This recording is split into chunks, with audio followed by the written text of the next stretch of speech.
So in this video, everything is going to be on the GT Neo 3.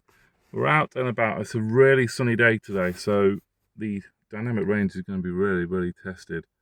But obviously we're starting off here on the front-facing camera. This is shot at 1080p.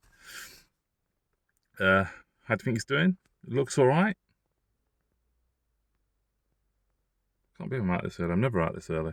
But yeah, like I said, it's going to be tested with obviously the dynamic range. This is the first proper time I'm going to have a real good test of the cameras in these in these conditions as well. So we're going to see how it operates. Audio as well. How is the audio? I've had a few requests saying test the audio because on the GT2 or something on the GT2 Pro it's quite muffled.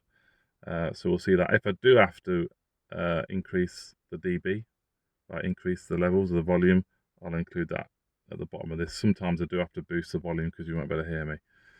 But yeah, front-facing camera. It's a 16 megapixel sensor on there. It's a Samsung sensor. Can't remember what it's called now. The S5K3P9 sensor on the front. But yeah, let's get started. Okay, so now we're at 4K 60. Beautiful sunny morning today. Let's have a look, point up at that sun. So how do you think stabilization is? It's looking good.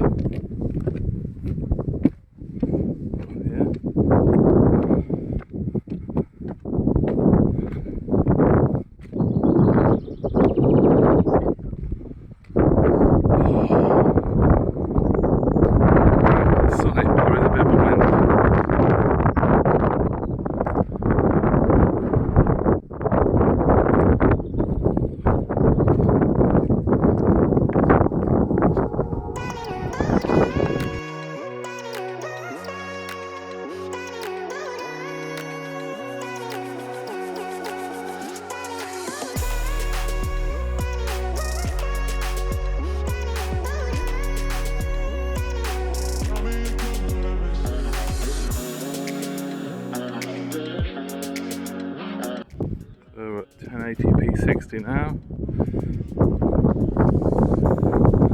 Rusty old boat.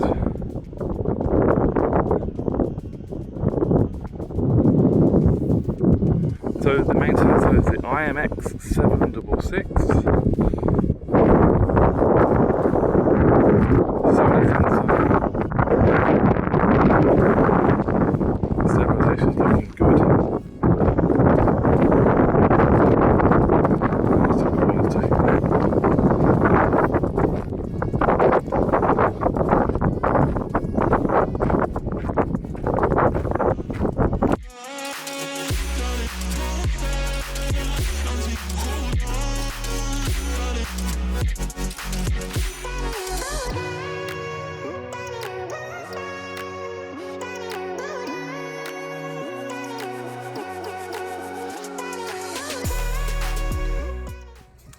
Okay, 1080p on the front-facing camera. You can shoot at 720p, but I'm not going to do that. 720p video. The sun is right behind me there. How is the dynamic range doing? Obviously, this isn't launched in the UK yet or globally. It's just China, and I believe it's going to be launched in India on the 29th of April as well. So in terms of software and that, it's not obviously completely optimized. Notifications, I'm not really getting many notifications come through for the software. So if you are in the UK and you want to purchase this, then that's something you can consider as well. Not many notifications being pushed through as yet. A bit annoying, but I like to get these phones and test them. Globally, I'm sure things will improve once the software's there and that. But you know,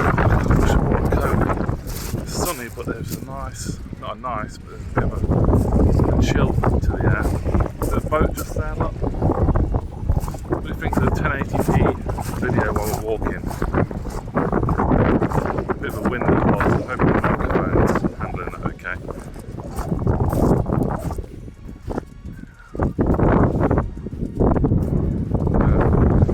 Yeah, battery life. 100% for like 45 minutes, and then it dropped 3% in a few minutes. Let's see how it lasts throughout the day.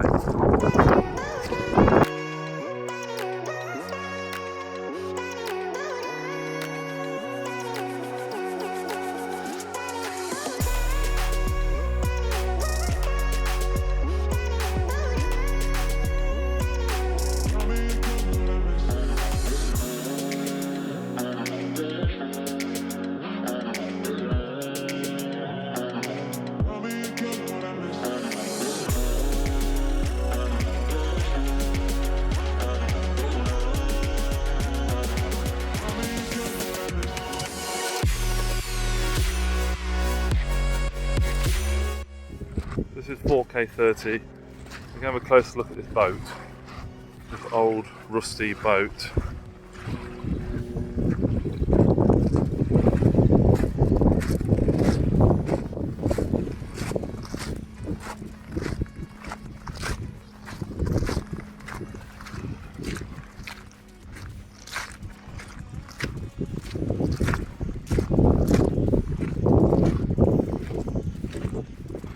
There we go. Don't know what it says on the side there, but it's always quite an interesting thing to come and look at. Let's switch into ultra-wide video. And now this is ultra-wide. Only available at 1080p 30. The quality doesn't look as good. It looks a little bit, on here anyway, it looks a little bit sort of distorted. The colour's a bit off in ultra-wide. Stabilisation though is looking very solid. Found a nice spot where it's less breezy amongst these bushes. The sun is directly by my head. It's keeping my face exposed, which is the main thing.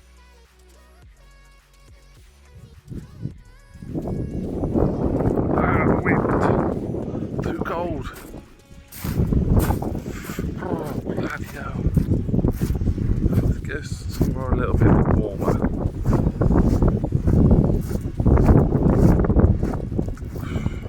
Jeez.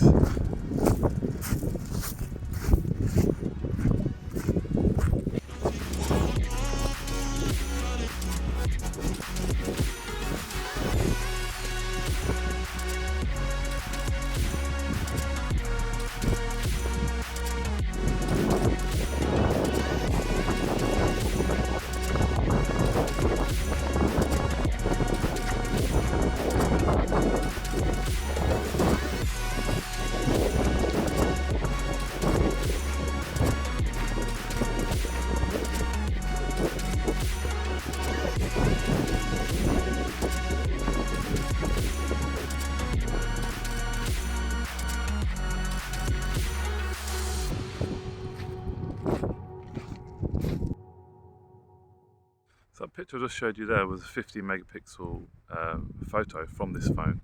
And in order to get 50 megapixels, you have to go through the camera settings, click more, and actually select the 50 megapixel, otherwise you ain't going to get that.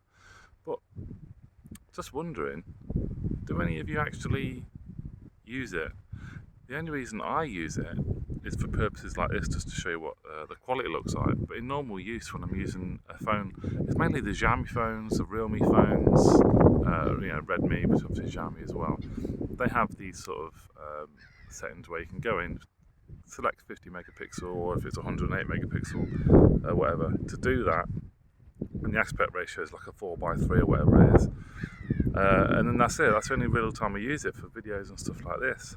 But does anyone actually go out the way to find that setting just to use that in general use? I just find I just use the standard, the camera settings in here. There is pixel binning as well, obviously involved in that. But yeah, I don't really go out my way to go and choose the massive image sensor option. I'd like to know your thoughts. I've got shadow in my face.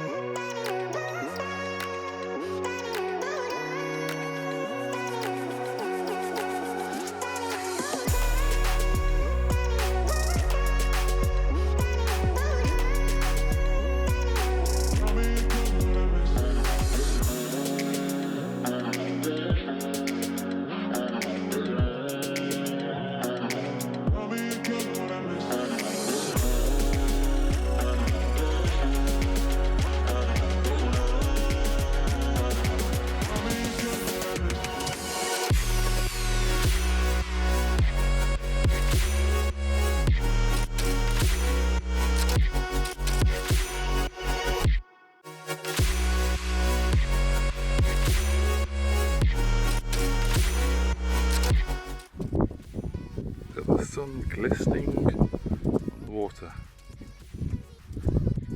There's the sun.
Okay, back in the car, lovely walk. This is the camera test complete. I'd like to know your thoughts. What do you think of the quality of the video, the pictures, the audio? What did you think? I will be doing a comparison, hopefully, with the Realme GT 2, comparing those. They have the same main sensor as well, the Sony sensor.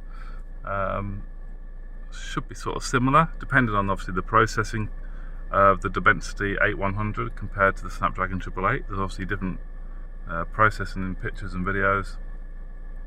Should be an interesting comparison anyway. But yeah, I'd love to know your thoughts on this quick video. But we'll be comparing sort of low light performance as well with the GT2. I know there isn't any low light performance in this, but what this video is detailed today, obviously, you want to see the picture quality, you want to see hear the audio quality, you want to see the stabilization in video, but also the dynamic range performance on this smartphone. I don't think it did too bad a job, to be fair. This phone will be cheaper than the GT2 when it's released as well, so that's something to bear in mind as well. So thank you all very much for watching the GT Neo 3 camera test. See you in the next one. Cheers.